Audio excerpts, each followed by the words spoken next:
Imagine waking up to news that a sitting head of state has not just been overthrown, but physically extracted from his country by foreign special forces, flown across the ocean, and thrown into a New York City prison cell.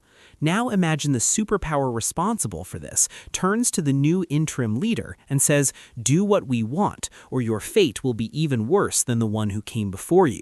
This is not a movie script. This is the reality unfolding in Venezuela right now. But why is the United States suddenly talking about Greenland in the middle of a South American crisis? And what does a fate worse than prison actually mean for a world leader? Today, we are going to decode the geopolitical earthquake that has just hit the Western Hemisphere. Hello and welcome. Let's get straight into the analysis of an event that history will likely remember as a turning point in international relations. We are looking at a situation in Venezuela that has escalated beyond mere sanctions or diplomatic pressure. The headlines today, January 4th, are dominated by a single massive development. Donald Trump has threatened Venezuela's new interim leader, Delcy Rodríguez, with a fate worse than Maduro's. To understand the gravity of this threat, we first have to look at what exactly happened to Nicolás Maduro. This wasn't a standard coup. This was a direct military extraction. Reports confirm that Maduro and his wife, Celia Flores, were captured in a cloak-and-dagger operation by U.S. Delta Force commandos. They were taken from a supposed safe house in Caracas just after 2 a.m. The details are cinematic. U.S. forces reportedly had blowtorches ready to cut through reinforced steel doors, though they didn't need to use them in the end. Within hours, Maduro was flown by helicopter to the USS Iwo Jima and then transported to the United States. As we speak, the former president of Venezuela is sitting in the Metropolitan Detention Center in Brooklyn, New York. This is the same facility that has housed Jeffrey Epstein's accomplice Ghislaine Maxwell and Sean Diddy Combs. He is facing charges of narco-terrorism and weapons conspiracy. So when Trump threatens the new leader with a fate worse than Maduro's, he is setting a very high bar of punishment. Being stripped of power, extradited, and jailed in a foreign land is already a nightmare scenario for any sovereign leader. So who is this new leader in the crosshairs? Following Maduro's abduction, the Venezuelan military and the Supreme Court have recognized Vice President Delcy Rodríguez as the acting leader. Now, this is where the geopolitics gets incredibly complex. You might think the U.S. would want a fresh face, perhaps an opposition leader like Maria Corina Machado, but no, Trump and U.S. officials have indicated they want to work with Rodríguez. However, the terms of this partnership are brutal.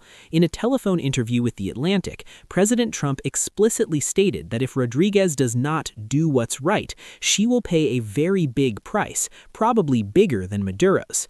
Trump's Homeland Security Secretary, Kristi Noem, clarified this stance, stating the instruction to Rodríguez is clear: you can lead or you can get out of the way. The U.S. is demanding a partner that will secure American borders from drugs and terrorists, essentially aligning Venezuela's security apparatus entirely with U.S. interests. This is a fascinating choice for Washington because Delcy Rodríguez is not exactly a traditional ally of the West. In fact, deep analysis of her background reveals a shocking irony. Her father, George Antonio Rodríguez, was involved in the kidnapping of an American businessman in the 1970s, yet U.S. officials have decided she is someone they can work with on a professional level to secure energy investments. This signals a shift from ideological foreign policy to pure transaction. The U.S. doesn't care about her past. They care about her compliance today. Now, let's widen the lens. Why is this happening now, and what is the true motivation? Critics and geopolitical rivals are pointing to one word: oil. Venezuela holds the world's largest proven oil reserves, yet due to sanctions and mismanagement, it produces a fraction of its potential. Trump has been very open about this. He stated that U.S. oil companies will move back into Venezuela to refurbish the degraded infrastructure. He called the country a disaster and emphasized the need to fix the oil situation. This has triggered immediate alarm across Latin America and Europe. Spain, along with Brazil, Chile, Colombia, Mexico, and Uruguay, issued a warning against any outside attempt to control Venezuela's natural resources. The narrative emerging from the global south is that this is a resource grab disguised as a police action.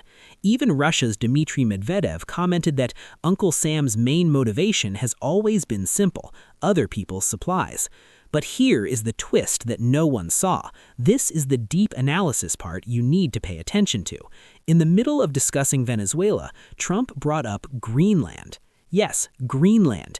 While defending the intervention in Venezuela, Trump repeated his demand that Greenland, an autonomous territory of Denmark, should become part of the U.S. He argued, "We do need Greenland, absolutely. We need it for defense," citing the presence of Russian and Chinese ships in the region. You might ask, what is the connection between a raid in Caracas and an island in the Arctic? The connection is the revival of the Monroe Doctrine, but on steroids. The Monroe Doctrine was a 19th century U.S. policy that warned European powers to stay out of the Western Hemisphere. Trump seems to be asserting a new version of this: absolute U.S. dominance over the entire hemisphere, from the Arctic North to the South American coast. By linking Venezuela and Greenland, the administration is signaling that the Americas are its backyard, and it will take whatever action it deems necessary to secure it. This aggressive posture has split the international community. On one side, you have allies like Israel, with Benjamin Netanyahu supporting the strong action to restore freedom. On the other side, you have fierce condemnation. China has demanded the immediate release of Maduro, calling the U.S. behavior hegemonic, a violation of international law. There is a real fear in Beijing that this sets a precedent. If the U.S. can snatch a leader from their home for crimes, what does that mean for other contested regions? Analysts suggest China might use this violation of sovereignty to justify its own aggressive moves in the South China Sea or Taiwan. The human cost of this operation is also becoming clear, despite the surgical description by the White House. While Trump claimed the operation was a stunning display of competence with no U.S. dead, Venezuelan officials are claiming at least 80 people were killed, including civilians. Reports indicate that over 20 Cuban security personnel who were protecting Maduro were also killed in the strikes. This could push Cuba and Russia closer together, creating further instability in the region. Domestically, in the U.S., this is playing out as a massive political gamble. We are approaching midterm elections in November. Trump's allies, like Jim Jordan, are framing this as America First, bringing a bad guy to justice. But notice the fracture within the America First movement. Itself, Marjorie Taylor Greene, usually a staunch ally, has slammed the move. She argues that Venezuela is not America's neighborhood, and that the goal was stopping drugs. The U.S. should be attacking Mexican cartels, not flying to Caracas. She compared this to the regime changes in Iraq and Libya, warning that it serves big corporations rather than the American people. So what is the fate worse than Maduro's? If Delcy Rodríguez refuses to align with Washington, the threat implies something beyond prison. In the world of high-stakes intelligence and regime change, options range from total isolation and economic strangling to kinetic military action that removes the entire leadership structure, not just the head.